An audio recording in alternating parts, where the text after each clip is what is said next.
Hello, human peoples. You're listening to the podcast network of Gamefully Unemployed.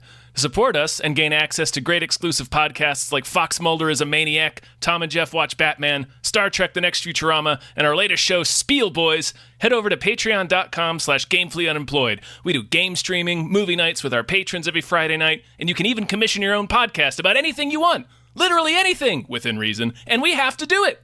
You are quite frankly out of excuses not to go visit patreon.com/gamefullyunemployed. That's patreon.com/GAMEFULLY unemployed, which is spelled like it sounds.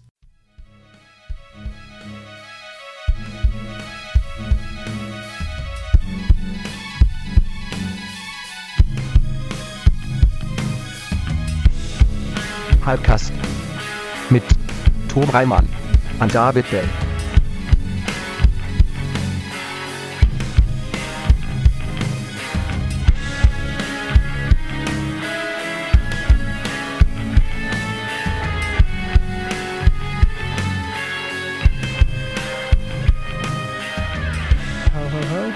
Ho, ho, ho.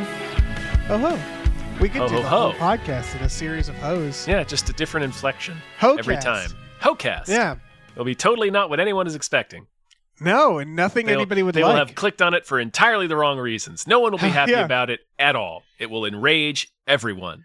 I would want to know who would last the longest. There'd be at least one person who'd There would be like, I one listened to the person who entire would see thing. it through to the end.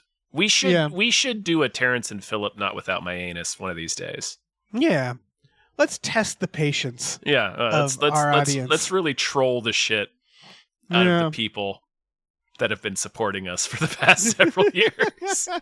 Hello, everyone. Hello. We're the episode of Hypecast! The Podcast. show where we get hyped about stuff and things. I'm your co-host, Tom Ryman.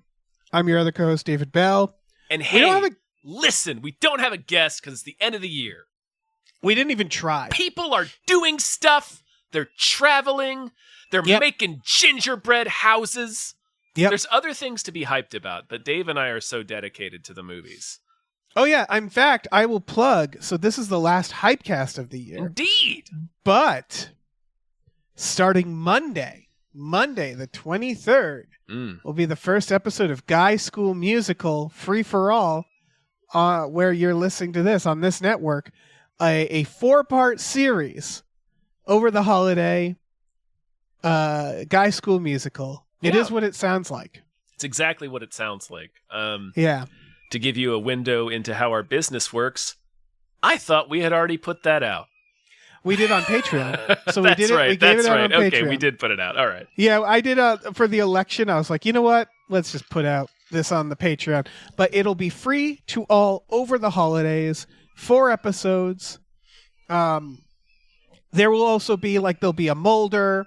We're re-releasing something for Tom and Jeff Watch Batman. So that's all to say that you'll have all plenty the to listen exclusive to. pods will be there. We're just not doing a Hypecast next week. Probably not a We Just Watched. And no, we just watched. No, we just so watched. Okay. I think the plan is we might as well use this time to say Lay it out, man. They're listening. All right, so we're going to have Guy School Musicals, 4 episodes, all the way to the January 3rd.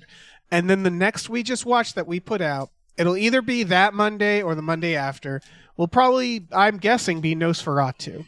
Yes. I will be there Christmas Day. My family be damned. Yeah. So that's the plan. Yes. So you'll be hearing, you'll have You'll still 20 have plenty hours. of us. Don't worry. Oh, Guy School Musical, listen. It's 4 episodes, so what is it, 16 hours? Yeah. About. It really Just is. about. Yeah, no, I don't doubt it. Yeah. I expect So you to there have will done be- 4 hours per episode. Yes. When we're back doing regular episodes, I don't know if people will have finished Guy School Musical. So go out, watch those High School Musicals now. Get ready. It's a challenge, really. It is. It's an We endurance dare contest. you to listen to Guy School Musical. Yeah. God, yeah, we do. We really do. Yeah. So check that out starting Monday. There'll probably be a new Batical in there. Yeah. I'm sorry, I'm not been very good at keeping up on Baticals. It's fine. It was supposed to It's be a fine. bi-weekly podcast, but it's turned into a monthly one. It's a buy whenever. Yeah. It's whenever yeah. the hell I put it out. But no, there will almost There's certainly plenty. be another one. But This is the last Hypecast of the year, so we got to make it Hypecast. count. And that's why we didn't want some guests to fuck it up. Yeah, we didn't want some jabroni to come in here Yeah. and flap their With their- lips, with moisten their their plugs. gums about the movies. Yeah, When it's the end of the year, it's a sacred time between me and Dave. exactly. Yeah. Exactly. But we do have some patrons to thank, so should we do that? We can include them for sure. They're included. They're Yeah. part of the family. Mm-hmm. Big old thank you to these patrons who make this show possible. Thank you to @NerdNumbers. Was glad to talk wrestling with Dave and Jeff. Also, thank you so much for the X-Files cards. Thank Oh you. man, did you Thank get Dre. regular trading cards or did you get the CCG? It's like the Tops 96 ones or something. Okay. I just got a bunch of the CCG. We got to play it sometime. Oh, yeah. Thank you to Zero Charisma. Thank you. Thank you to 2001, A Space McNulty Odyssey. Thank you so much. Thank you to A Fart So Polite It Scratches Your Asshole as It Takes Flight. That's Thank a good you. fart. Yeah. Thank you to A Man with a Plan in the Back of a Van. Gotta like Thank it. you. It's industrious. Thank you to Aaron Burser. Thank you. Thank you to Age.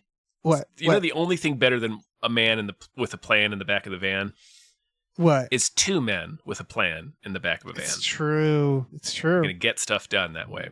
Sorry. Thank you to AJ. Thank you. Thank you to Andrew. Nobody deserves more hype, McGuire. We can say Thank Tom you. and Dave. All right, let me swoop Tom in and here. Dave. Thank you to Andrew Howe demands a single act of kindness. Mm-hmm. You're getting it. This is it. This is it. You're welcome. Thank you to You're Asking welcome. Seven. Thank you. Thank you to Ballet Karate Hulk. Thank Thank you you. to Bit22 EWVIS Thank B. you. Thank you. Thank you to Bootler Bootlison. Thanks. Thank you to Brian, who Tom knows. Thank you. Thank you to Brockway. Loves the Meat Millie. He does. Thank you to Burrito says water, gym, sunscreen, kung fu, ska, self-care. Woo. All right. In that order. First trailer. It's a teaser. It's a tease. This is, Well, no, it's not a teaser. This is a full trailer. This is a 2.5 It is. minute It's trailer. called a teaser. It's marked as the official I don't teaser know trailer. what. It's sort of like the word trailer itself, because I don't know if you guys know this. If you guys know this, sit back and let Grandpa Tom tell you about something. Yeah. These things are called trailers because they used to play at the end of movies. Right. And then we started calling them previews, which we call anyway. Where you preview it. Well, This I think they were always called previews, but that's the reason they're called trailers. Right. And this like, movie- I don't know what teaser means anymore, because like teaser used to be like a 30-second trailer 30 seconds, that where it's shows you like I'm a teasing brief you. glimpse. This is a 2.5 minute trailer that shows us a lot of the movie. I This is a think- full fucking trailer. I think a teaser is basically like, we're not going to tell you the plot. I think that's what they think it means. Yeah. Yes. The This plot is it's Superman. Yeah, it's Superman. Superman. James Gunn, which I think I'll just say this from the start.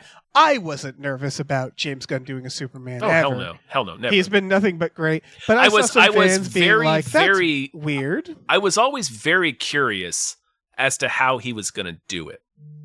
Because James Yes. Gunn is great, but James Gunn is also, he's usually about miscreants and misfits, which I guess Superman technically is. He's an alien, and a lot of, like, his biggest rivalry is with Lex Luthor, who hates him because he's an alien.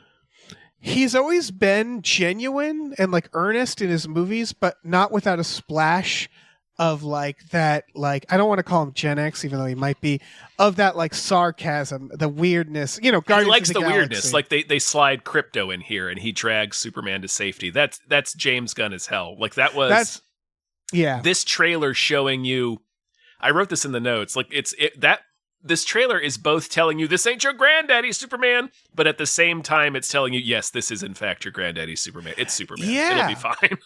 That's the thing. I guess the worry about a Superman is like James Gunn's version of humor, his dark humor, doesn't really have a place. It doesn't in fit with Superman. Yeah. He's not But- that kind of character. Yeah, and it seems. But what I realized, he's not watching humorless, to be Yes. clear. But anyway, sorry.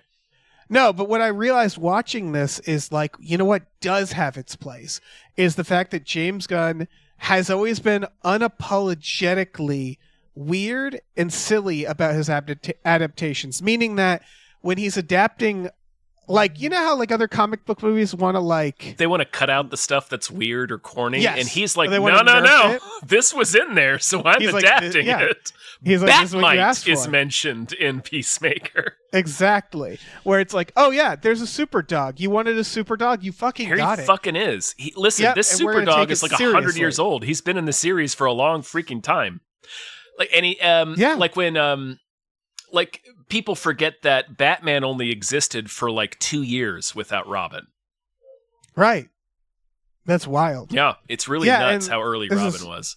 Crypto is like, it's nice to see. It's just nice to see something where it's like, this is Superman. It's It's Superman. going to be silly, but we're going to take it fucking seriously. Well, it's also like all you really have to do is they succeeded at this character so well with Captain America. Like he's the same Yeah. character as Captain America. You're right. And Except, I think except James he's Gunn's- invincible, so you have to come up with different things for it, but that's not impossible. Like Deadpool, Well- for example, Deadpool 2. Deadpool is an indestructible hero, so they made the conflict something that ability does not help him with. He has to convince somebody not to murder somebody else. And the Right, fact that he's yes. indestructible does not help him. I do like, because I think they thought about that. Yeah. And they were nervous about that because the first thing the trailer shows is Superman just fucked With up. his ass kicked. Yeah, he crashes into the Arctic and he's got blood coming out of his mouth. It's just nice for James Gunn to start this, at least, or whoever made the trailer, to be like, there are going to be stakes here. Superman will get fucked up. I am certain he probably had at least some input on the trailer because they've handed him the keys to DC. Oh, I they're mean, they're hanging it all on him and his creative vision. So they probably asked him, "What should this trailer look like?" Who's they? He's in charge. Right. Of course. Where it's like, no, he's asking himself, I guess. So, well, like, I mean, you're like right. Warner Brothers has their own marketing team, and you Oh, know all right. the executives are going to have input on how the movies are marketed, of course. But I feel pretty confident that with everything that's happened with their last attempt and how clumsily they cut off, how clumsily they ended the Snyderverse. Like, I feel like they're not doing anything without asking James Gunn, should we do this first? Yeah. It's like interesting 'cause I think- they need this to work. That's why they had a premiere for this trailer. They had a premiere for this trailer. Oh yeah, they're going all out. Yeah, they're really trying to make this an event. Because it needs to be for Warner Brothers. It really does, and it looks like he's nailing it. It looks so good. It looks really like good. it's got all the goofy stuff in it. Like Nathan, the split second you see Nathan Fillion as Guy Gardner, and he has the stupidest fucking haircut in the world. I know.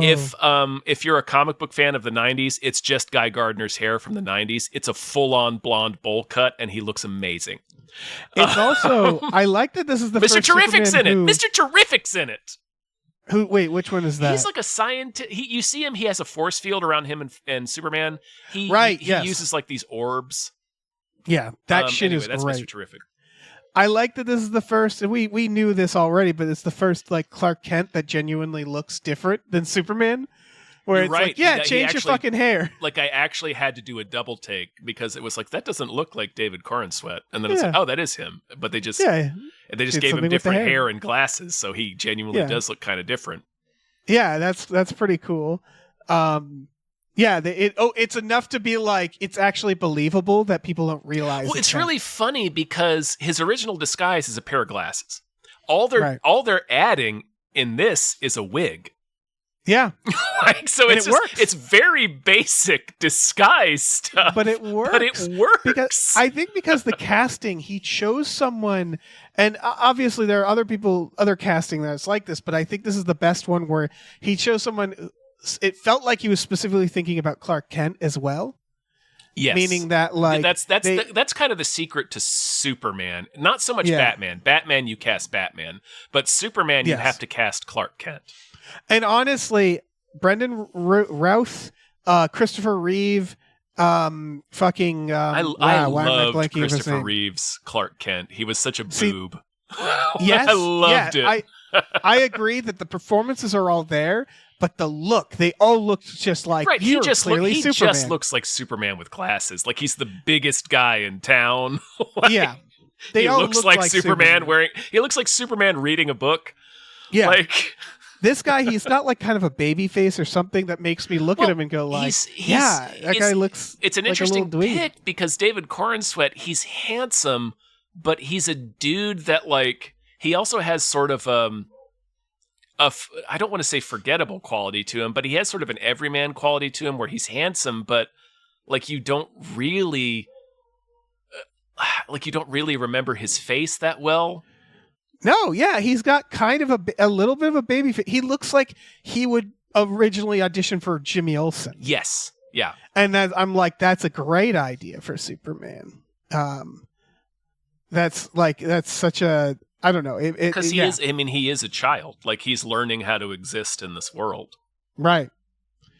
It does look. It looks so good, so Dave. fun. Like, And I think like it's nice to be excited about a Superman movie again. I Yeah. wrote this in the notes. I don't know if I've ever said this on a recording. I might have done it in Tom and Jeff Watch Batman, but I love Superman. He's one of my favorite characters. Like it probably like my hierarchy of superheroes in terms of favorites is Spider-Man, Batman, and Superman. Like so I'm like totally on board. I've been waiting for a good Superman movie, and I liked Henry Cavill. Or Cavill, I never remember how that's correctly pronounced. I liked him as Superman, and I liked most of Man of Steel. I think Zack Snyder also recognized the fact that because he's immortal, the problems have to be like it has to be a moral issue. It has to be correct, yeah. So that like I understand why he had him break Zod's neck at the end. I don't like it because they ultimately didn't do anything with it. Yes. That's a good idea for a conflict for Superman, forcing Superman into a situation where he has to kill somebody. I don't think he's ever killed anyone before, at least not directly. But they didn't do anything with that. It didn't come up in the sequel. Like it never came up again. Yeah. I really liked Superman Returns, but for reasons that are obvious, it's gotten harder and harder to watch that movie. In fact, it's become impossible. But I mean, liked Spacey and who else? Is there anybody else in it? Bryan Singer directed. Oh fuck, that's right. Yeah. Yeah, exactly. It's just like, all right, not watching that anymore. But I liked taking the Christopher Reeves and modernizing it, where it's like I liked the optimism. I liked when Superman. It's like I liked Parker Posey. She made that movie amazing. Oh, she was great. Yeah, she was very fun. Like. It's the realization of like Superman isn't funny, but the world can be funny. And seeing Superman done with like, and Lex Luthor can be funny, and like seeing the world done Lex as Luthor like, can be very funny. Superman can be funny in the same way that Captain America's funny. Like he's not humorless. He's a straight man. Right. He's just kind of a straight man.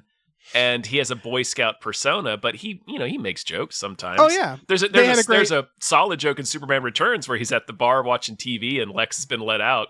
And Jimmy Olsen is talking to Clark. He's like, man, I bet that really makes Superman mad. He's like, yep. Yeah. I also like when he plays fetch with his dog and he fires it across the field. And so like, yeah, I don't know. This looks like it has that to it, that quality, that Christopher Reeves, that wholesomeness. But it is like you said, it's modernized and it feels like it's silly. Like we're so scared, apparently, of making something that's just purely optimistic, that's just purely genuine. Yes, like genuine and silly. Superman is supposed to be purely genuine. He's supposed to be a little corny. Like he's a boy. He is the Boy Scout. Yeah, I think they nailed Captain America for that reason too. 100%. Captain America's a little bit different. Captain America's fine killing people because he's a soldier. Yes, he shoots several people in those movies. He fucking fires a machine gun. And the Avengers.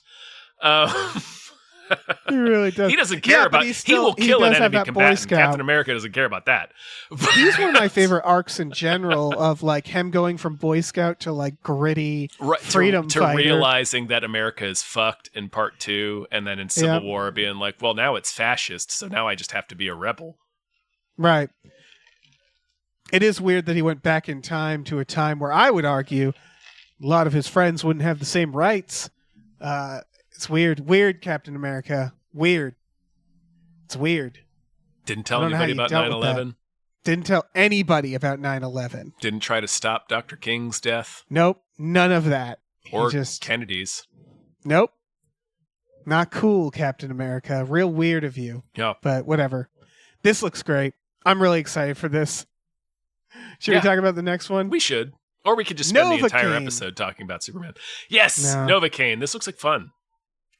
Yes. This is Nicholas Hoult. He's a guy who can't feel pain, and he's suddenly thrown into an action comedy situation. Nicholas Hoult? Is it not? It's It's Jack Quaid. I'm sorry. Nicholas Hoult comes Quaid, up. baby. Right. I'm sorry. He was in Superman. It's Yeah. Jack Quaid. Mr. Jack Quaid. We all love Jack Quaid right now. It's We the love summer Jack of Quaid in this Quaid. house. Yeah. Yeah. This there's been things before it. Kick-Ass I came to mind. I will say that like watching this, because you pointed out like this should be what The Crow was. I like Kick-Ass a lot, don't get me wrong. The But first watching one? this but watching this I was like, oh, this is also kind of what Kick-Ass could have been. A little bit, Which is yeah. like a guy who can't feel pain, who doesn't know how to fight. They're showing him do things like a gun falls in a fryolator. And he has to looks shove his at it hand and- into it. Yeah. It's Right. And that's gory. That's body horror. It's a great idea. Like Kick-Ass sort of forgets that premise, right? Yes. Like after Kick-Ass forgets it. Initially when he gets his entire skeleton replaced by titanium or whatever it is. Yeah. From that point on, like it never comes up again. That's what it is. It's like, it's almost like you watch Kick-Ass and you're like, well, that could have just been the premise. Like I genuinely forgot that was his quote unquote power, is that he doesn't really feel pain.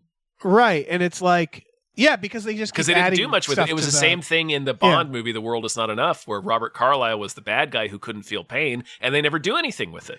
Yeah, and this feels like someone realized, like, wait, you isn't need that to enough? do something with, like, you can thin slice that into a 90-minute action comedy easily. And that's what they're doing here. Yeah. But it looks hard to watch at times. where I you're mean, like, when he was looking at the gun in the fryer, I was like, oh no.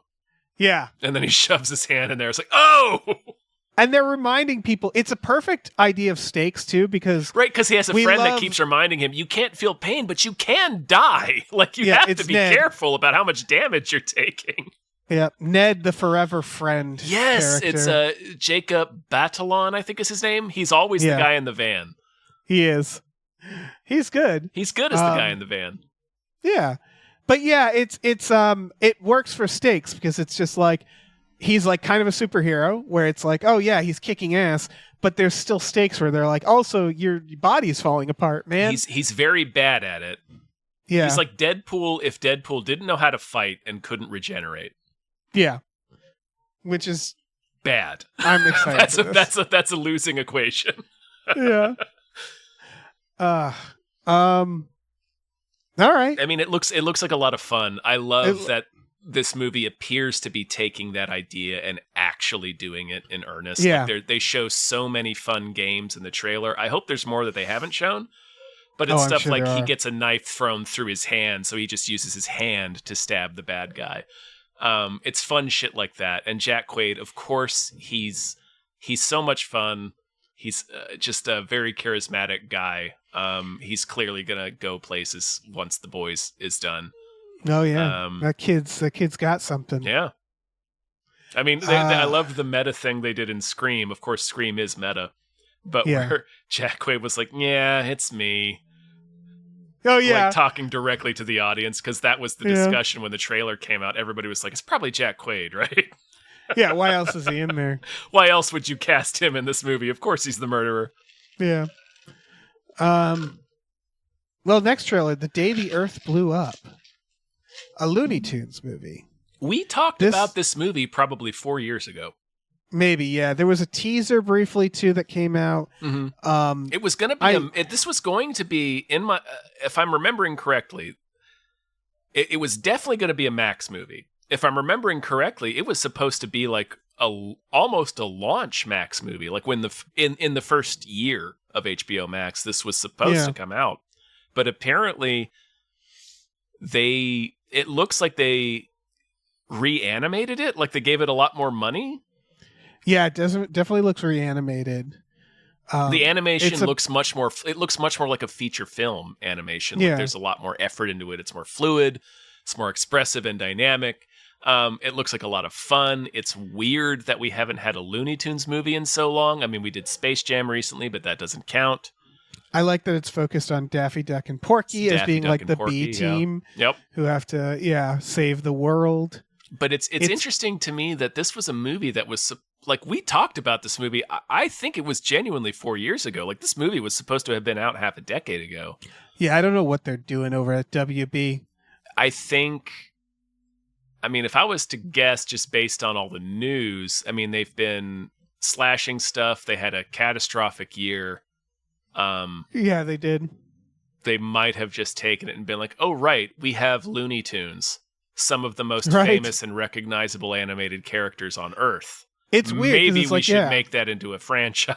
Surely kids will go see a Looney Tunes movie. Yeah, kids know who Bugs Bunny is. Like, right. I don't remember learning about Looney Tunes. I've just known who Daffy is my whole life. Like, right. It's like I don't know what I never learned about. Like if you're looking for IP that has value, fucking Looney Tunes is up there. So I don't know why it's taken them this long.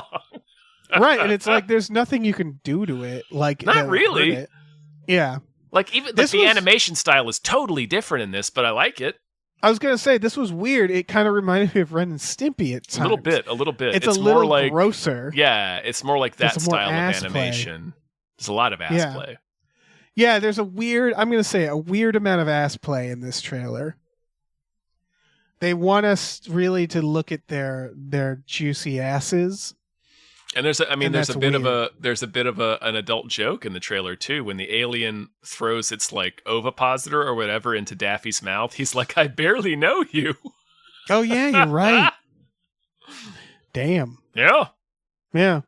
But yeah, I don't know. It looks good. I don't know. I honestly don't know if kids, because I'm like, would they rather go see a Minion? Like, I don't know. I don't know either. Because it's been off of the radar of kids that is extremely true. Like Minions, like we have to keep in mind that like the current crop of kids who are now teenagers and in their 20s grew up with the Minions and they fucking love the Minions. Right, where it's sort of like they're going to have to like push this. It's going to be the thing where like parents are going to have to bring their kids to this, and then the movie's going to have to win the kids over. Basically, is my thought. I feel like that's probably true, but I feel like it also you get a certain amount of cachet before you go in. Like, for instance, when I was a little kid, my parents took me to see the Michael Caine, Ben Kingsley comedy Without a Clue that we covered on We Just Watched a few years ago. Right. It's a Sherlock Holmes comedy in which Michael Caine plays Sherlock Holmes, but he's actually an actor and he's an idiot. Ben Kingsley is Watson, who's the real detective, but he just hires an actor to play Sherlock Holmes' this character. Very funny movie, very farcical. But I was 5 when I saw it, 6. So like to get me to go to the movie or to get me excited about going to the movie, I sat in the front row with my brother to see it. I was so excited. All my parents had to tell me was it was Sherlock Holmes. Right. So I feel like the Looney Tunes probably occupy a similar space in kids' minds, even kids today. Like I feel like every kid probably knows who Bugs Bunny and Daffy Duck are, and they must, right? I mean, they're brands. They're just like so. They're like that. They're like a Robin Hood or a Sherlock Holmes or any of those things that they keep remaking. They're an IP that everyone knows. Right.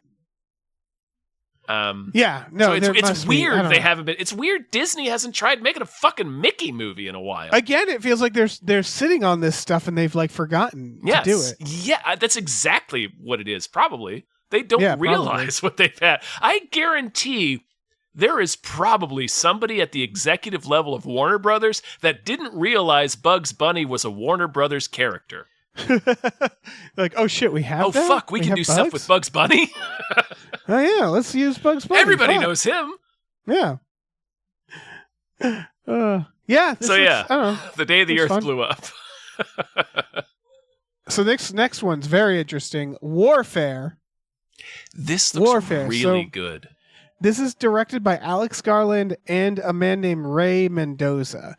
Now, can you guess what Ray Mendoza's? They say it in the trailer.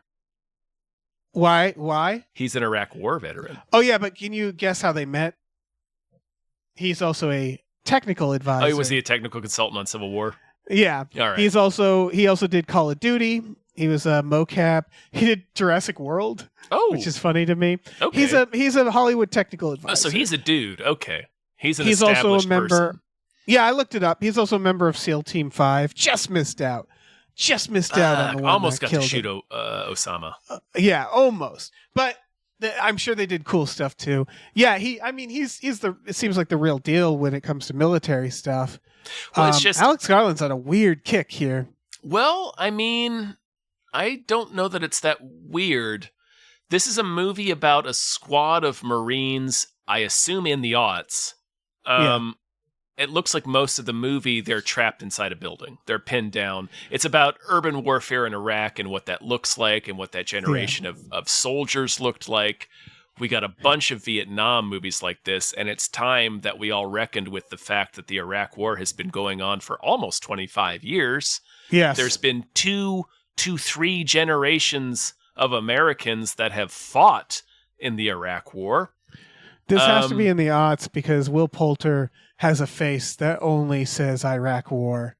He has, got a real he has War died face. in Iraq face. Yeah. Like he just had, when I saw him in this, I was like, oh, of course. Yeah. I was killed in just 2006 face. Yeah, exactly. You didn't get to see Transformers. Exactly. I can tell that by looking at you. Got Pat Tillman face. Yep. Joseph Quinn's in here, which I really liked him from in Gladiator Stranger 2 Things. and Stranger Things. He kills it in Gladiator 2. If you haven't seen that yet, I haven't yet. He's like evil emperor, like sniveling. His star is definitely rising. I mean, Yes. he's also Human Torch in the upcoming Fantastic Four movie. Yes. Yeah, no. He's going to be all right. I think this is going to be a very well-made movie, but like I put in the quote, and I've seen people tweeting it as well. Not only will America come to your country and kill all your people, but what's worse is they'll come back 20 years later and make a movie about how killing your people made their soldiers feel sad, which is it could also apply to Vietnam.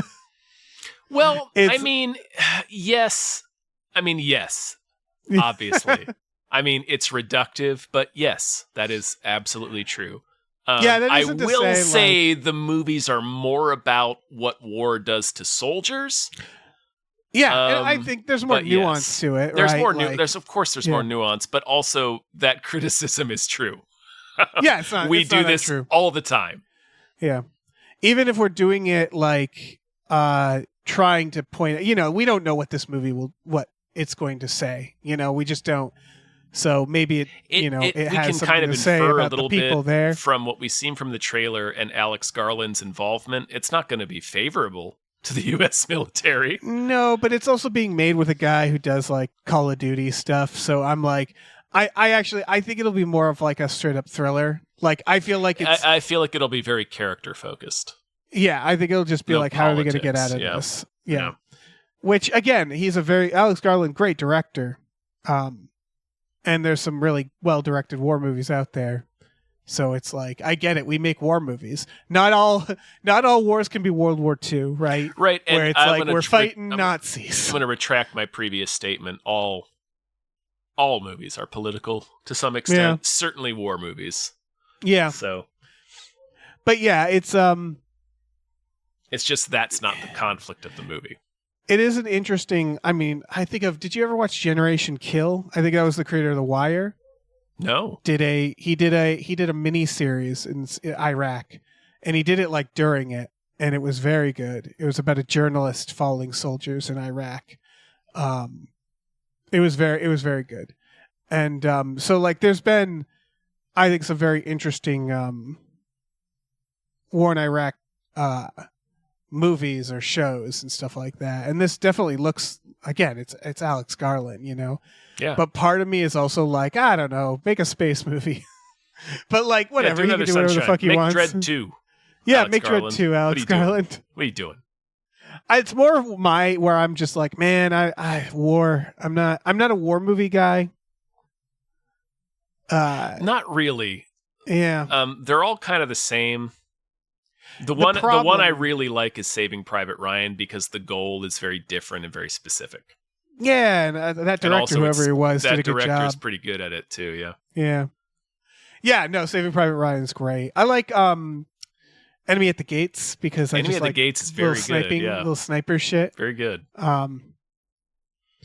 Like Saving Private Ryan feels like a really That feels like the war movie to me, but that Yeah, might it also kinda just be does. because I grew up in the 90s.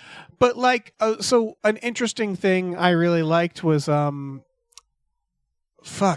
from Iwo Jima and That's a good movie. what's the other one? Flags of Our Fathers. Flags of the I really like that idea, which Those is like were here's a two war movie from companion the movies. U.S.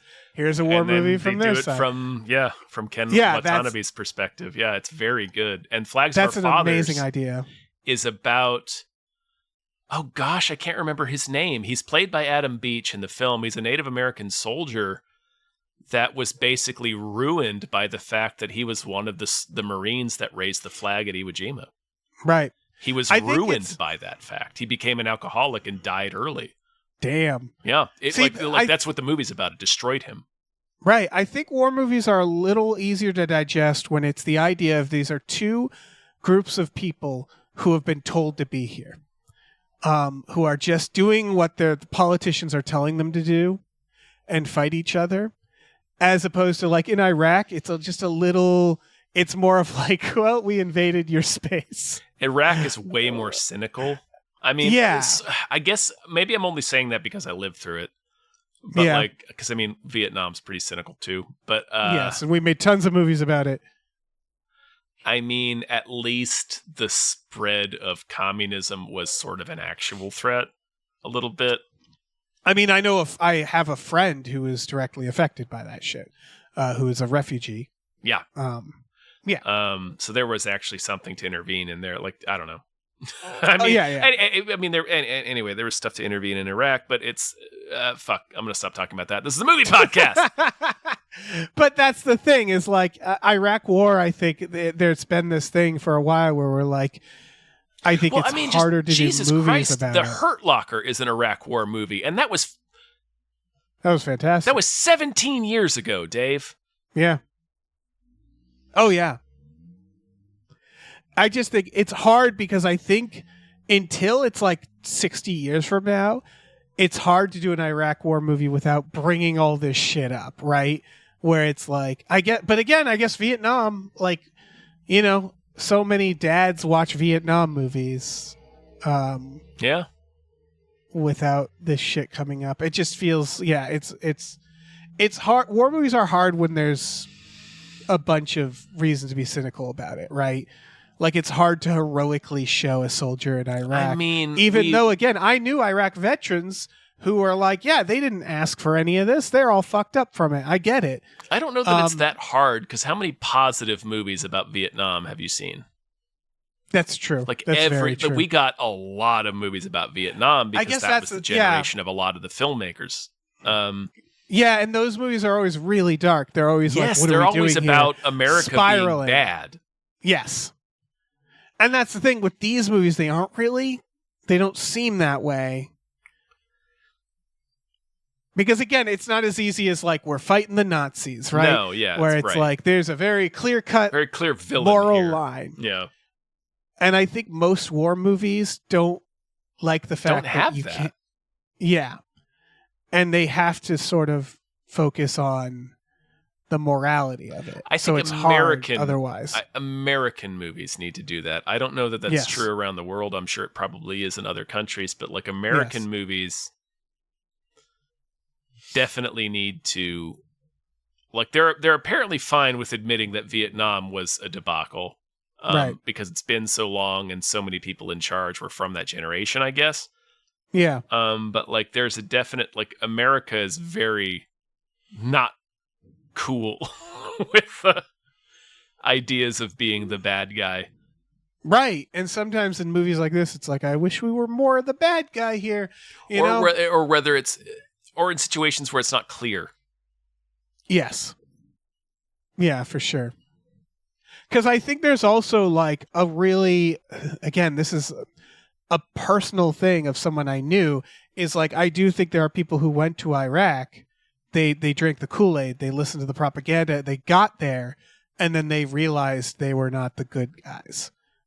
I've witnessed people who went through that, And that's an interesting story to tell, right? Yes. And so many American movies treat it differently. Like they treat it from the perspective of, war damages soldiers. Right. War is awful. And it's like, no, the American military.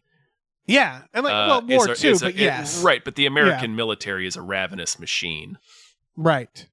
Yeah, exactly. It's a propaganda machine that then, consumes people to generate dollars. Right. So it's... I don't know what a lot of conflicts are real murky, so that's why we only get World War II movies or Vietnam movies when we want to feel like we're feeling appropriately bad about America's involvement in a war that they had. But it's still like they pick Vietnam, where it's like, well, there was genuine civil human rights things happening. We had to intervene. Blah blah blah. Right. Anyway, war. That's this movie. It looks very good. Yeah, I mean, again, Alex Garland is fucking an amazing director. And it looks like it's just about the camaraderie that develops in a squad of soldiers. That's what it looks like. Yeah. So it should be really tense, great cast, a lot of talent behind the camera. Should be a good movie. Looks very good. This is one of the ones I'm most excited about this week. Oh, yeah. I'm excited for most of these, I'm realizing. This next one, Nickel Boys. Right. Based off a book. It seems to be shot all from a POV, which we're loving lately. But instead of it being from a ghost, it's just from a young man. As he grows up. It starts with him as an infant. And this is he's a young black man, and it does not look like modern times. It looks like times where that was perhaps even more difficult.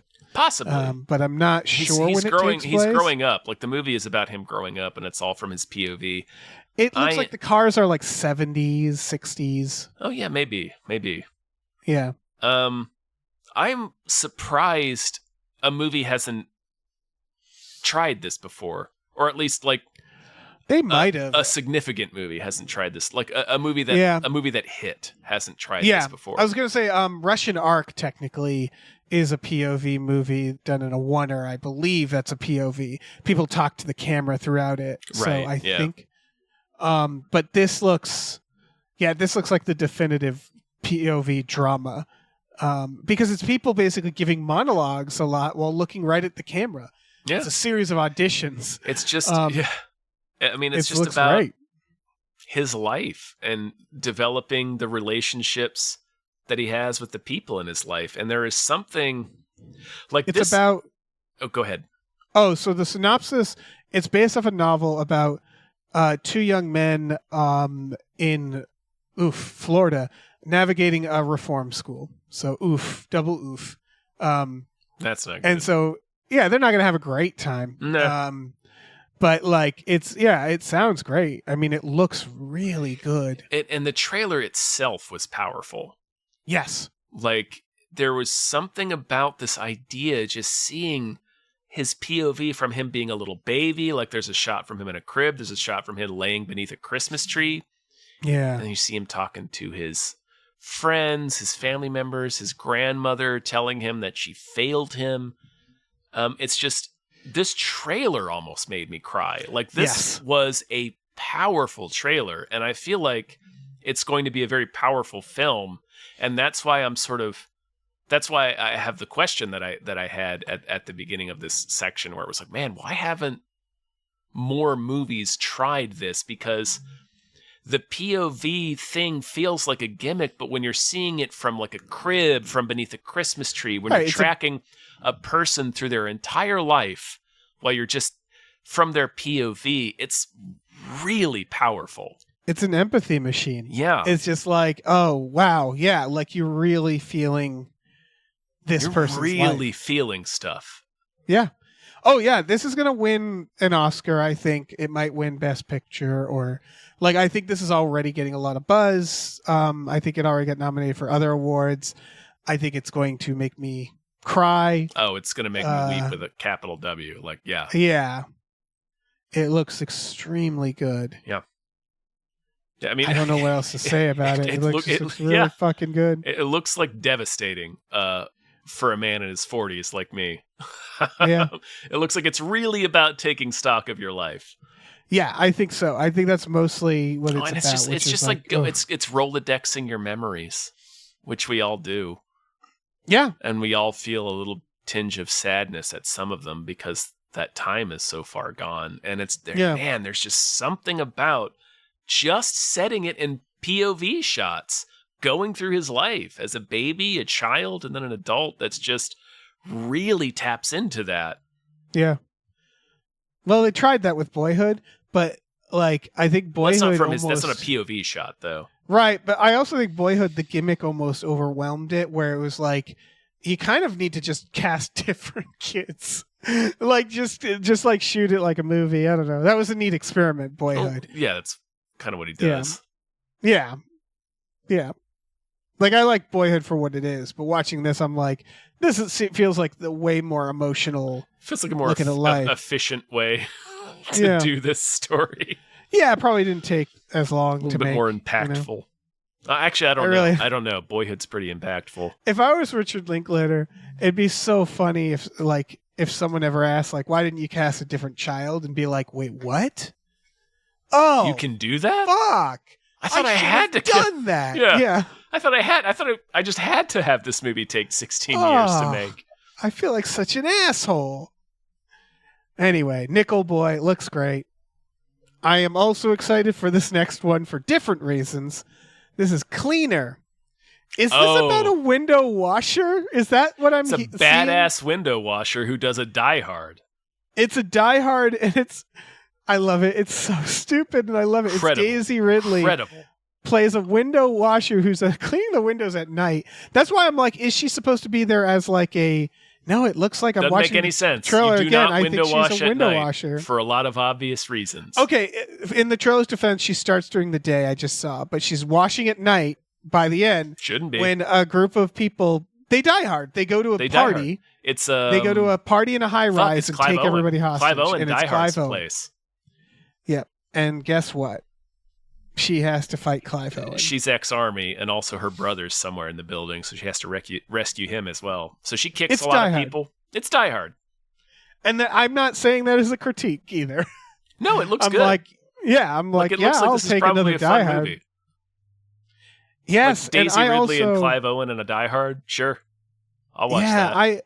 I'm also just happy to see Clive Owen, where like he started in a way where I was like, I thought he'd be doing Oscar movies.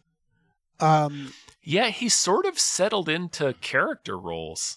I just looked him up. He's doing the JonBenet Ramsey miniseries as the dad. And I'm like, come on, Clive Owen. Do some, I don't know. It's whatever. You're getting money, but I'm like, I don't know. Children of Men, Bill man. Clinton in American Crime Story. Oh my God. Yeah. He does seem like he's just happy where he is. Like he's just doing what he's doing. But I'm like, come on, man. You were in Gosford Park. Yeah, there was a time in the early aughts where I really expected Clive Owen to blow up. Inside Man, he was incredible in that. He's great in Inside Man, yeah. Yeah, and I mean, he looks like a lot of fun in this. He looks like, he's a villain. That's perfect. Like, he's not hurting or anything for the record. No. I'm just surprised about the roles he's been taking. No, I agree. It's not what I initially thought he would do, particularly after watching like Gosford Park, Children of Men. Yeah. But Sin City. Yeah. But this looks like a lot of fun. It's from Martin Campbell, the director of Vertical Limit, mostly. Also GoldenEye and Casino Royale. Yeah, the guy who reinvented Bond twice. Also Green Lantern. But we like Martin Campbell in this house. The Mask of Zorro. The Mask of Zorro fucks hard. Yeah. It continues to fuck. Edge of Darkness. 20-year-old movie. Mel It fucks Gibson. as hard as it can. Yeah. No, I mean he makes a good action movie, right? He does. He is capable of it for sure. Yeah. Yeah, this looks chill. This looks pretty good. Yeah. This looks like it's going to be fun. Yeah. And I like seeing Daisy Ridley in more stuff. Me too. I think she's great. I think this is a really good fit for her. Franchises tend to kill the actors that are in it And Yes. boy, oh boy, does this recent Star Wars trilogy not deserve that. I agree. It's weird because with Daisy Ridley, I noticed like after Star Wars, she's been doing like she did that. I think the biopic, the thing about the swimmer. She's been doing like more like dramatic things, Right, and that weird indie film that we covered in Hypecast, an Yeah. earlier Hypecast, where she's like emotionally disconnected or something. I forget what it was. And this, I'm like, this like really seems like a good fit, as like a kick-ass Die Hard. Yeah. Yeah. So yeah, I'm excited for this, for Cleaner. I'm also excited for this next one, Black Bag, because Steven Soderbergh is addicted to making movies. He sure is. Someone needs to get cannot involved. stop. This is, as you pointed out in the notes, just Mr. and Mrs. Smith. That's it. It's just That's serious, the plot. serious Mr. and Mrs. Smith. Yep. Except it is the two most like fuckable spy couple. Like when I saw them in this, I was like, of course they're like a hot spy couple. Right. It's the like, that's what sexiest middle-aged couple in history. It's Of Michael course Fassbender. they're spies.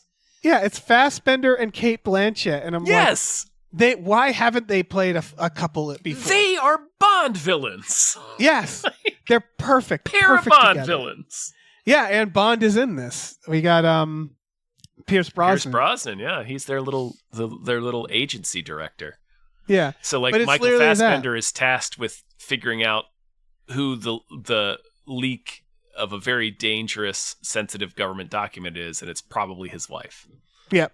I also love that. I wonder if Fassbender had a conversation with his agent. The agent sat him down and was like, listen, you have the face of a man who shoots people with silencers. There's nothing we can do about that. So you either have to play killers or spies or not work at all. Or the master of magnetism. Yes. It's up to you. Whenever that comes up. Yeah. So, like, I just love how often he is, because he's, what is it, the agency, Black Bag, the killer. Haywire. This Haywire, yeah. He just, I guess Assassin's Creed, does that count? No, he's stabbing people. Yeah, he's an assassin. That's his creed. But yeah, this looks, I don't know. I think this looks great because it's Soderbergh. Yeah. It's also written by David Koepp. They Yes. literally just made a movie together. So they were like, let's do it again. That's it. Like, that's amazing. It's probably pretty decent. I think they both have a problem. I think David Koepp is sitting there in his office and he's like, I just have like 30 scripts. They're just piling up. I can't stop writing them. And Soderbergh's like, wow, I can't stop making movies. I have a problem. I don't want to go home. With our powers combined. Yeah, we can just make movies. David Koepp was the guy for a while in Hollywood. Yeah, For he still is blockbusters. in my heart. For people who don't know, he wrote Jurassic Park. He sure did. Yeah. And Well, Spider-Man. he did the rewrite of Michael Crichton's initial draft. Yes. And Spider-Man. And Spider-Man. And The Shadow. And The Shadow. Secret Window. Death Becomes Her. Yeah, he directed Secret Window. Snake Eyes. He wrote that. War of the Worlds. Sure.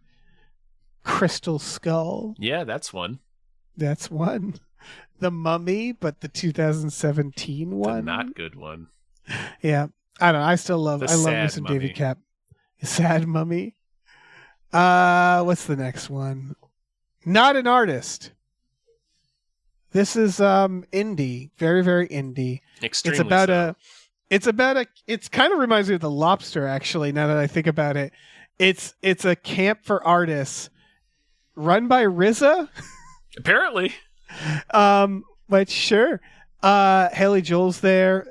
Matt Walsh, not the transphobe, is there. Yeah. For a moment, I Toby thought is there. For a moment, I thought he had changed his name because there's a Morgan Walsh credited in this film, but that's his wife. Right. Toby from The Office is there.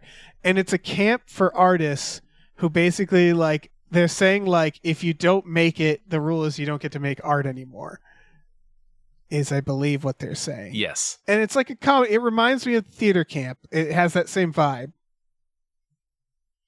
It's like yeah, a bunch sure. of... I haven't seen Theater Camp, but yeah, it is for sure a camp full of pretentious people. Like, yeah, obviously I think art is important. Well, but Theater Camp did a good job where you should watch that because it's that thing where it's a love letter to theater camp, but it's also made by someone who's been to theater camp clearly. So it's also making fun of theater camp. It's doing both, and this feels similar, right? Yeah. It's like art is silly and stupid, but it's also important. We take it very seriously. Yeah. And it is very important, but it's also at its root very serious, very very silly. Sorry. Yeah, I like seeing RZA. Sure, man. I always like seeing RZA. And not things. opposed to Wu-Tang. No, not at all. It's just nice seeing them. Nice knowing he's still out there. Yeah. Nice knowing he's there. It's nice. I don't know. Ever since fucking Coffee and Cigarettes. I haven't Remember that bit? No, I still haven't seen that. It's him and Jizza, I believe. It's those two and Bill Murray. They do a fucking a thing together. And it's just delightful. It's RZA, Jizza, and Bill Murray at a diner talking. And it's like, what a great fucking what a wonderful thing. Yeah. Yeah, I don't know. I have nothing else to say about this. I mean, if you like indie comedies, this looks like a good one. Yeah. Yeah. Where are we at here? Death of a Unicorn. Oh shit! This is A24. Saved it for last. Everybody's talking about it. Man, I wish this cast is incredible. It's got Wednesday Addams, Jenna Ortega, Paul Rudd, Téa Leoni. Yeah. Will Poulter again. Yeah. And in what looks to be a very funny role. It's nice to see Téa Leoni. Yeah, it was. It took me a second to recognize her. I was like, I know who that is. Oh, it's Téa Leoni. Yeah, she got away from David Duchovny, right? She sure did. She escaped him. She escaped his clutches. Yeah. Yeah, Deep Impact's Téa Leoni. I was initially very excited about this trailer, but because the trailer is it's a family on a road trip. They hit an animal in the street, and it turns out that it's a unicorn, and it turns out that they take shavings from its horn, and those shavings can cure cancer. Yes, and I love that movie. Yeah, and it's all about everybody. But then the second half of the trailer starts. Right. It's so the first premise is like it's almost like Free Willy. Like I don't think the unicorn's alive, but like it's almost like look at all like it's sort of like we were talking about with the Novocaine one, where it's like the beginning starting premise is enough. It's like we hit a unicorn. What do we do with this? Unicorns are real. We ran it down on the street. Oh shit! Its horn cures cancer. Like that should be enough for a unicorn? Movie. Like right, who's coming like this to get car it, full of fighting fuck over ups. it. Right. I could see it ending the way this trailer goes. You know what I mean? Like I could see the third act or near the end be like another unicorn shows up in that plot. But this premise is clearly like that's the inciting incident, and what this actually is that the mother shows up, and it's a unicorn killing everybody. It's a unicorn monster movie. Yeah. Which I'm not. I'm not opposed to, but I really liked that first movie they were selling me. I get what you're saying it's because so like weird, like that would have been such a weird and interesting comedy. Yeah. Yeah, it would have been really weird. It would have been really quirky and I love weird shit because most things that get released in the mainstream are very samey right now. So I love this kind of weird stuff, and that's such a fun idea. It's like such a weird idea. I keep saying weird, but that's what it is. Right, and that's the thing is doing a killer unicorn brings it back to a little samey, which is like brings it's it back a to like cocaine Sharknado bear. territory. It's a Yep. And so like again, I'm not against it. It's just for me, I'm like okay, it's they just, did the it's, joke. It's infinitely less interesting. I would probably never go to the theater to see a movie about a killer unicorn. Right. I would go to the theater to see this first movie. See, I am excited for the killer unicorn, I will admit. Sure. But it is a gag that was in Cabin in the Woods and that they kind of did all that they needed to do. Yeah, they did do it, and I forgot about that. Yeah, unicorn stabs the guy and you're like, got it. That's the joke. That's what a unicorn does. Got it. Yeah, so it's like, I don't know if I needed a killer unicorn movie, but I'm not going to say no to one. It's A24. I don't think I've ever disliked an A24 movie, which isn't to say I won't in the future. I hate to have that weird loyalty to a studio. Oh, it but goes A24, away. Don't worry about it. Oh, it does. Even Oh, yeah. Pixar lost that shit. Yes, A24 is it's that thing where it's like it used to be like Focus. Before that, it was Miramax. There's always like the indie darling studio that then gets bigger and bigger and bigger. But right now, I'm still like, yeah, every A24 movie has been at least some level of a hit for me. So I'm sure I'll like this, but I am kind of sad where I'm like, oh, yeah, that would have been a fun other premise. Yeah, I liked that other premise a lot more. Yeah. But I think if people are excited for this movie, they should be excited for it, and I think it'll be a lot of fun, you know. Yeah, it looks good. I do like the other version though.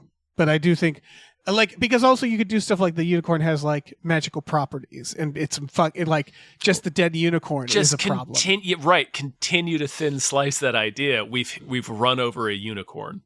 Yeah, like that's a fucking funny premise. It is. Just keep going with that. What happens after that? Yeah, you can make a movie out of that. You can.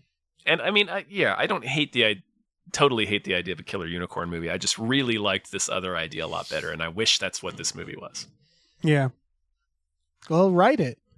I mean, everybody will say it's Shut like up. the other movie. I'm busy, Dave. That's fair. Should we thank some more producers? We should, probably. Big old thank you to By Jason Pargin's By Jason Pargin's highly controversial new book, I'm Starting to Worry About This Black Box of Doom, out now. Thank you. Big old thank you to Chester's Prophet. Thank you. Thank you to Christopher Robert Sparts Esquire. Thank you so much. Thank you to Dan Hackroyd. Thank you. Thank you to Dave Ruff. Thank you. Thank you to David Knife Boot Henson. Thank you to Deborah's Awesome Barber is Great and Cancer Can Go to Hell. Yeah. Thank you to Dracula, the bus driving vampire. Thank you. Thank you to Driftless Thinks He Can Dance Like Baryshnikov and up Mount Everest. Thank you. He can. Thank you to Exploding Runes. Thank you so much.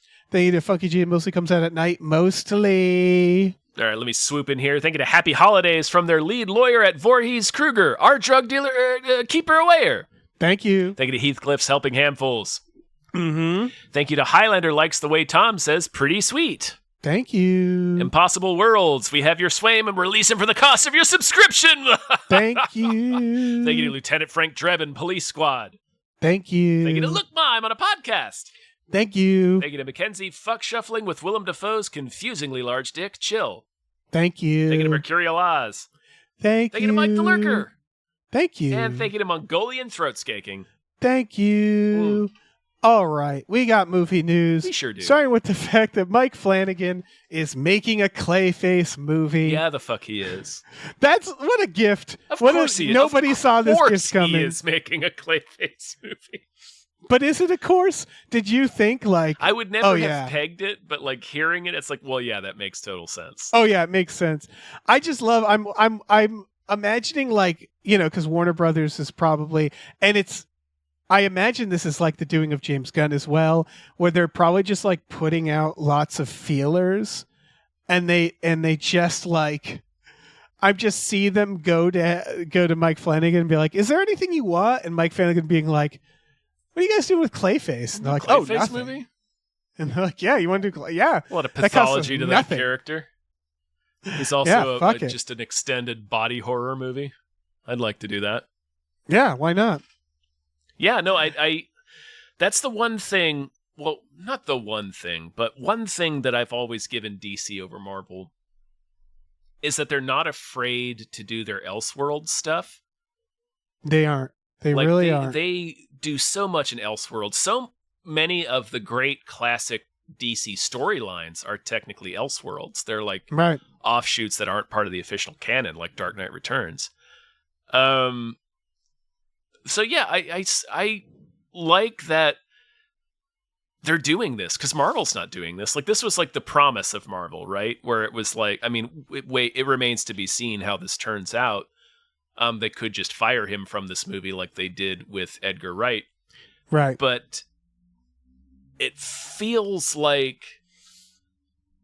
Warner Brothers, it's like twofold. One, Warner Brothers is in such a bad position with their superheroes right now that they would probably go along with any idea. Yes, but they're also down to clown. Yeah, right. But also the fact that this is being directed by James Gunn, who is very, very good at superheroes. It turns out.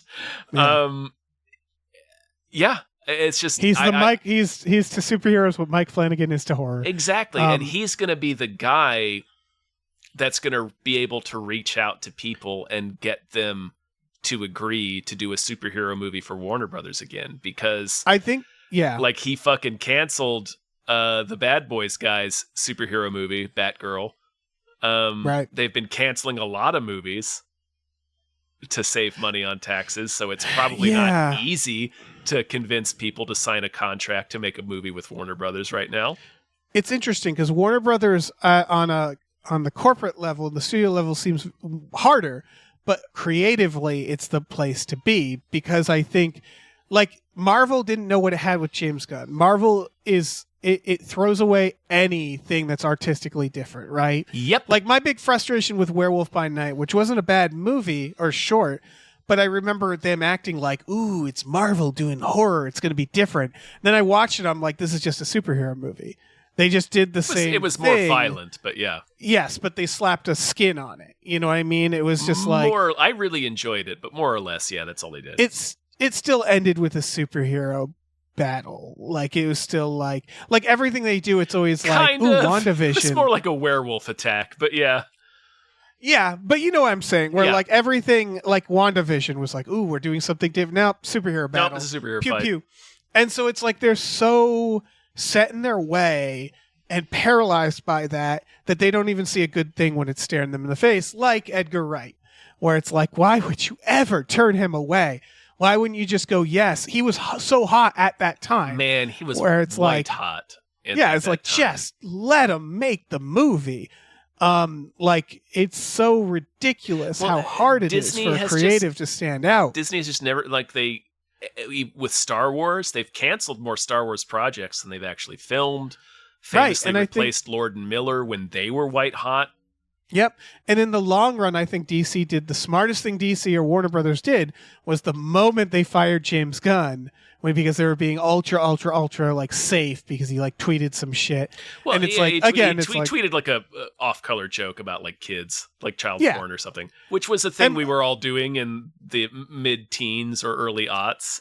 It's also like, the guy wrote Romeo and Juliet. He is not a comedian, but like he's kind of like an edgy humorist. Yeah, exactly. It was for me. My reaction was like, "Did you not know? Did you not know who he was? Yeah, like this is perfectly. This is the type of joke he would make. Yeah, yeah. I thought that. Yeah, but the moment they did that, the smartest thing Warner Brothers did was go like, "Hey, James Gunn, come on over here." I think it was within 48 hours they had snapped him up for Suicide Squad. Yeah, and they're like, "Go nuts, man! Go we got fucking him. Nuts!" Yep. I mean, that movie did not perform at the box office, of course. No, but like, I do think it's a long run good decision. Right. They obviously liked it. They obviously liked Peacemaker. Peacemaker, I think, was a bigger hit for them. Yeah. But right, they obviously liked what he did because they've given him everything. So yeah, and then he's going to probably draw in more creatives like Mike Flanagan to make a fucking Clayface movie. Yeah, you would not if they gave this universe to Zack Snyder, you would not get a Mike Flanagan Clayface movie. I'm really hoping this is going to be like the Lee Winnell Invisible Man. Yeah. Yeah, where it's just what because you realize that we've done shapeshifters, T-1000, Star Trek. There's so many of those, but when you realize that just a single shapeshifter with murderous intent, that alone, where you're like, that's an entire problem. That's like a world problem. Yeah, you could do that's a global threat about a guy who just looks like everything. It would be paranoid. It'd be like It Follows, where it's like he could be anyone. Right, he'd be the most powerful person on Earth. Yeah, or they would, a shapeshifter, whoever it was. Yeah, so I don't know. We'll find out what happens, but yeah, I'm excited. Yeah, man. Speaking of Warner Brothers, Max is canceling Sesame Street, they or rather sure closing out its deal. because I don't know, maybe not everything needs to make money. Yep. Maybe not everything needs to make money. They like heroically was like, we'll take Sesame Street, and now they're looking at spreadsheets and they're like, never mind. The numbers didn't That go bums up. me out. Sell it. Bums me out. It's like it's fucking Sesame Street, guys. Yeah, just fucking take it. You Somebody do it. take it. Yeah, somebody's gonna take it. It raised me. Or it helped raise me. It's just good. You know, it's just like a good. Yeah. It's weird to say that about a branded property. But it that's, is. But that's what it was created to be. Was just it's created good. by hippies to be good. Yeah. Yeah. So I don't know. I hate that there's no place. There seems to be no place for that because it's not making more money every quarter than it did the previous quarter. It's like, Jesus fucking Christ, guys. Nothing can do that. Yeah, exactly. Just fucking have Sesame Street. Just have Sesame Street. What are you doing? What are you doing? What are you doing? It's fucked up. Like, and also coming on the heels of them pissing everyone off by canceling all those movies and projects that they had that they have, and pulling like oh god, what's it called? Like Super Train or something. They pulled a bunch of animation and other things off of HBO Max that are literally not available anywhere else. I do have a controversial thought on this, which is that HBO maybe should have never had Sesame Street. Like, if no one else was going to take it, they should have taken it, sure. But HBO has always been adult in my head. And it's like, you could do Adult Swim, you could do adult animation. But I feel like HBO and Max should have always been like, too many of these streaming services, they want to be everything, you know, where it's like, look at Shudder, you know what I mean? Where it's like, if you carve out a niche, like we all used to do. Yeah. Just be that, you know? So it's like, no shit. Also, Sesame Street I think isn't probably being watched on Max. Who's turning on Max for their kids? You're turning on Disney Plus. It's 2 more buttons. It matters a little less now. Yeah, that's true. But I do. Jim Henson had a relationship with HBO, right? Wasn't Fraggle Rock on HBO? I don't know. Probably. I'm not sure. Anyway. But you know what I mean, where it's like, when people put on things for kids, they don't really think, oh, I'll slap on HBO. Because your kid is not only just on there, but they're then flipping around. They're looking for their stuff. So it's like Netflix doing Netflix Kids is a very smart move, where they're like, here's the kids. You click on Netflix Kids, and then it's locked into that. And so like HBO, I see the problem with a kid show being on HBO Max, where it's like, it's not, you know, you're going to walk away and come back and your kids is watching Devs or something. And you're like, they're watching The Sopranos. Yeah. And you're like, all right, I guess you can watch Tony this. strangle a guy while he's taking Meadow to see colleges. Exactly. Oh, great episode. Solid episode. That was like season 1. It is season 1. It's the point of no return for Tony. Yeah. They like got into a fight with HBO over that episode. Oh, really? Yeah, because they were like, well, nobody's going to like Tony after this. And David Chase was like, yes. Yeah. No one should like Tony now. Let's move on. That's the point. All right. Red One. Doing great on streaming, folks.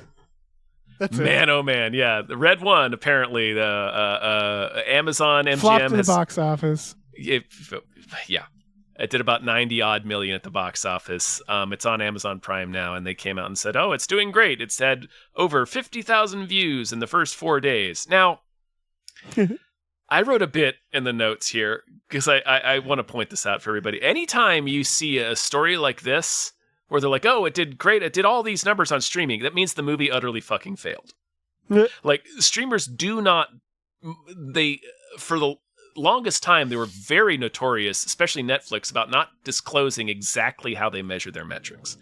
And then Netflix kind of got in trouble because it was revealed that they were counting those pre-roll commercials or like 15 to 30 seconds of viewing as a full watch.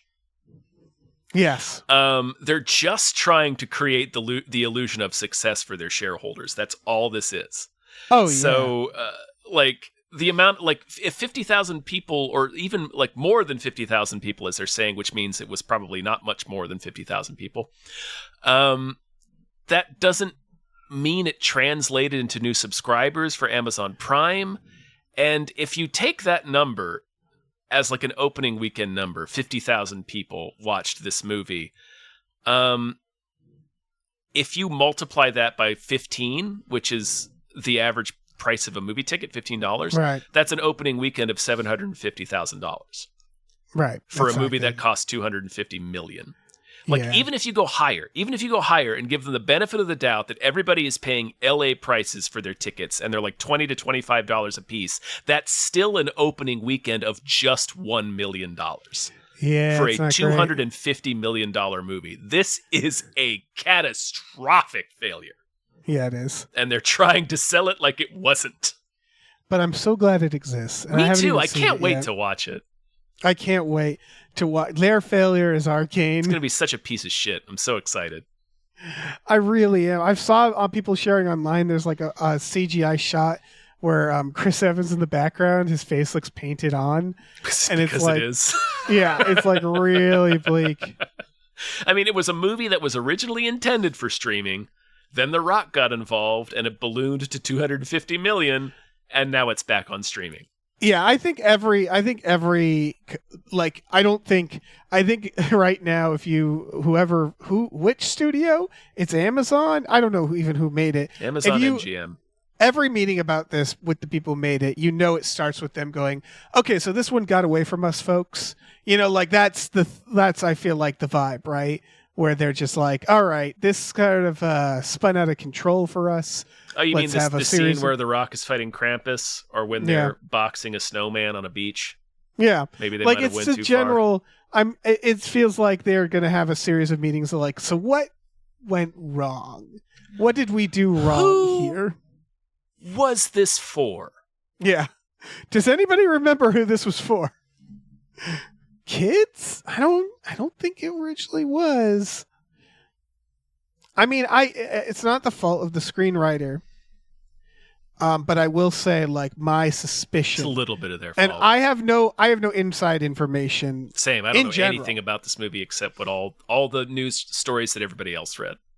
Yeah, and I mean, I also don't have any inside expertise on this, but I imagine there's a lot of scripts out there that start as being very weird and unique, that maybe then, like, that want to be a little of everything, that are like, okay, it's kind of a gritty, it's like the Santa Claus, but a little more adult or something like that.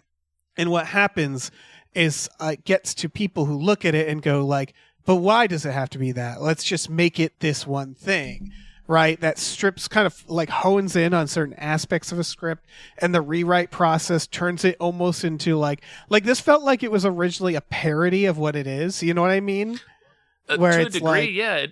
It feel. I do agree. It feels like it was a different movie, and then people got on board and were like, "Let's make it a Marvel movie." The Rock brought his people on, Yeah. and it got rewritten to death until it became like, just like, wait. I wouldn't be surprised if that's I don't what even happened. fucking know what this movie is. Yeah, But I also wouldn't be surprised if this is how it was envisioned. Like if this is just something that yeah, maybe some executive decreed need to be created because they saw numbers on a sheet. We need a Christmas movie. Oh yeah, I can see this coming out of a computer, an AI, being like, well, people like feels The like Rock a movie plus based Santa. on an algorithm. Yeah, can't wait to watch it. Everybody, go out, see Red One. Right? Don't go That's out. the You gotta lesson? stay. You can stay at home. Go to like what we were a just friend's talking about. house. Oh yeah, go out. Yeah, go out. Like walk around outside while you're watching it. Watch it on your phone. Just Yeah, watch yeah, it on yeah. your phone. Go to the theater and buy a ticket for something else, and then watch it in the theater loudly On your your phone. iPad. Yes. Yeah. Oh, should we thank some more producers? Yeah, let's do it. Okay, cool. Big old thank you to musical guest Rob Ritchie. Thank you. Thank you to Norm from Cheers. Thank you. Thank you to Numino Ultra Microscopic Silico Volcanoconiosis Anti-Disestablishment Terrorism Jones. Thank you. you. Thank you to Psychic Bigfoot. Thank you so much. Thank you to Pumpkin Spice Eggnog. Thank you. Thank you to Rev MD. Thank you. Thank you to Ricky Cilantro. Thank you so much. Thank you to Robert. Hey, Robert.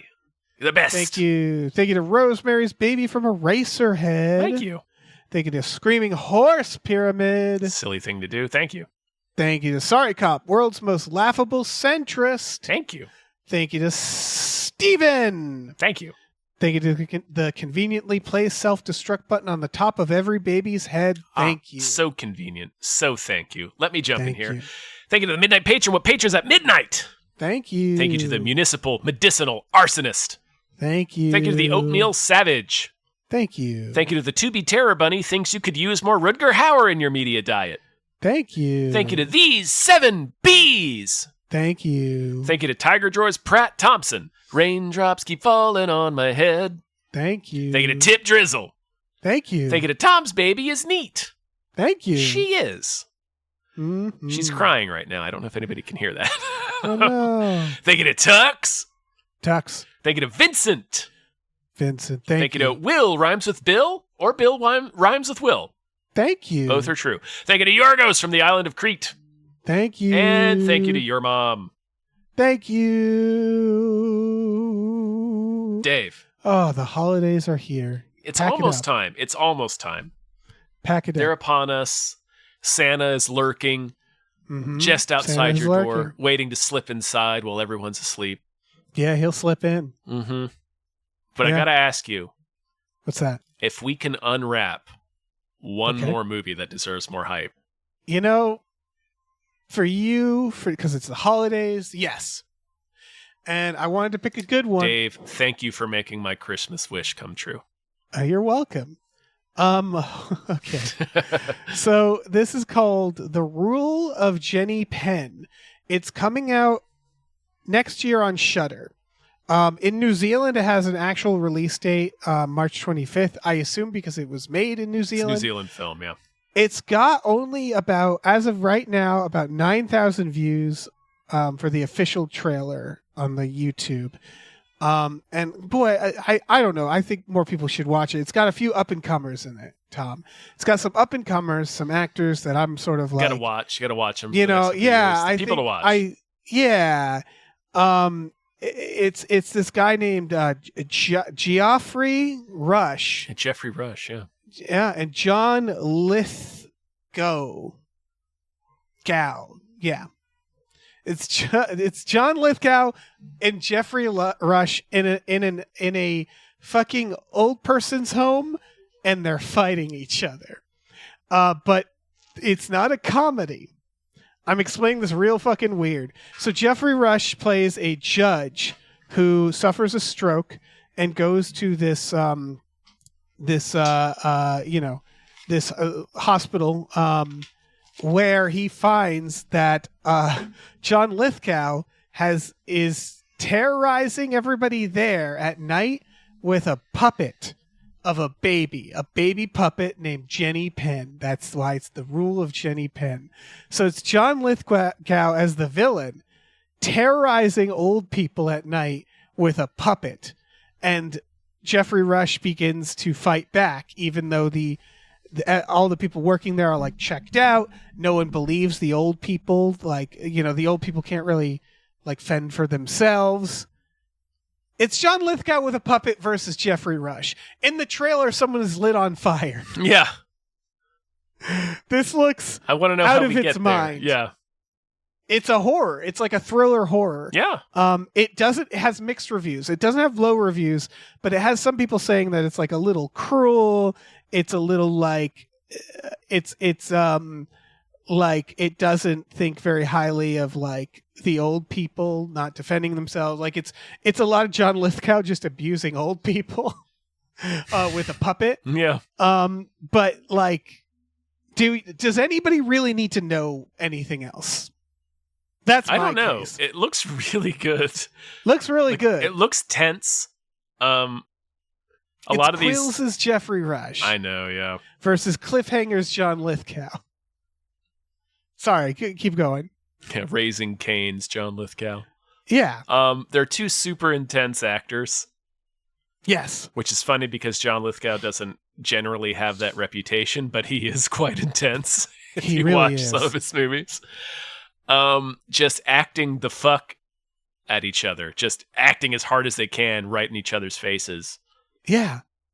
Looks great. I've seen some of the reviews you included were sort of a little bit negatively describing the film as, it hangs on these two performances, which in my mind is like, well, of course it does. It's a two-hander. It's about these two characters. Like, the plot is nothing. It's these guys are in an old folks home. Right. No, it's just these two characters interacting. It looks really good. It does. It looks dark. Oh yeah, it's really dark. It's not going to be. It's not going to be a pleasant film for sure. But but it'll be kind of be pleasant because of who it is. Because it's just like, I want to see Jeffrey Rush strangle John Lithgow or vice versa. You know? Right. And however, it's going to end. They both topple over a waterfall or something. God, I don't know. I hope it ends exactly like the ending of Cliffhanger. Like where he fights Sylvester Stallone and then falls in a helicopter off a cliff. Hopefully we can get there. Yeah, it's his puppet version of him. Hopefully the story escalates to that point. Yeah. I want that so bad. Maybe Stallone stops by the old folks' home to do a Make-A-Wish and then has to throw John Lithgow off a mountain. Yeah. This is like, whenever I look for a movie that deserves more hype, I search in a lot of places, and sometimes a trailer will pop up and I'll be like, oh, that's interesting. Let's see if there's interesting things about it or has good reviews. This was one where I was like, do I have to look into this movie? Like, does it matter? Like, if all the reviews were like, this is dog shit, I'd be like, I'm still gonna watch this. I'm watching it. I don't care. But the review, for the record, the reviews aren't saying that. And I am just so curious about what this nightmare movie is going to be. It's he has a baby puppet. He does a voice for it. He speaks and he through makes the it puppet. headbutt the other old people. Yeah. John Lithgow. It's a real maniac. Jeffrey Rush. A real freak in this film. Yeah. Jeffrey Rush does not having it. He's not having any of it. He's not having it. He's playing a real Tommy Lee Jones. Yeah. It's, oh man. Yeah. And you're right. It looks like they're both doing these amazing performances. So like, I don't know, just that alone is probably amazing to watch. So yeah, super excited for this. Check out the trailer. What's it called again? It is called The Rule of Jenny Penn. Jenny as in the name, Penn as in the writing instrument. The Rule of Jenny Penn. Fair enough. It's out of New Zealand. The director hasn't done much. His name is James Ashcroft. He's done one other film. He also wrote it. Yeah, I think he's done a lot of stuff. Like, he has acting credits, he has producing credits, he has writing credits. But I think he's only done like shorts and stuff. He has additional crew credit for Godzilla X Kong, The New Empire. Sure. Additional literary material was his credit for that. So take what you will from that. I assume he went in for rewrites. Did they use his library card? I guess. Yeah. Well, we can be done. That's a sode! Sorry, I want to note that this director was in Walking Tall. Don't know who he played, just that he was in Walking Tall. And that is vital information, but also, I said it was a sode. It's a sode. It's a sode. Folks, thank you. Thank you. Thank Dave, you. Say words. First, I'm going to say happy holidays to everybody, and I guess we could say that after. So I'll just say we have a Patreon, patreon.com/gamefullyunemployed, GAMEFULLY, unemployed. We have exclusive podcasts on there like Tom and Jeff Watch Batman, Fox Mulder is a Maniac, Star Trek The Next Futurama, Spiel Boys. We watch movies every Friday night on our Patreon. We will be doing movie nights for a couple of the nights during the break. I think we're going to skip Christmas week, but we're doing like tonight. Yeah. And then we'll do probably New Year's week. Most likely. Please rate and review us wherever you get your podcasts. Check out Batical, our new series, as well. Yeah, do it. Yeah, it's you can say funny. some stuff. Yeah, it is. It's a lot funny. of work. We also have a store. Head over to GameFullyUnemployed.com where you have a link to our Teespring store where you can get all kinds of cool original artwork and designs. You can get t-shirts, mugs, stickers, posters, all sorts of things. So check that out if you like. I don't have anything else to say because you said all the things. Have a horny holiday. That's what they say. The horniest holiday. Fuck Santa in his pink-cheeked mouth right when he pops down that chimney. He'll love it. He'll love it. He'll love it. Okay, bye. Bye. Hey, listen, our music is produced by Chris Corlew. You can find him on twitter.com as The Corlew, or go to shipwreckedsailor.bandcamp.com. Our channel artwork is produced by Michael Vincent Bramley. For more of his work, go to mvbramley.art. Our episode artwork is by Justin Brown, available on Twitter as Justin T. Brown or at artnessbyjustinbrown.com. And finally, additional artwork is by Starlene Hodge. You can find her work at starlenearts.com or on Twitter as StarleneX. Cool. Goodbye.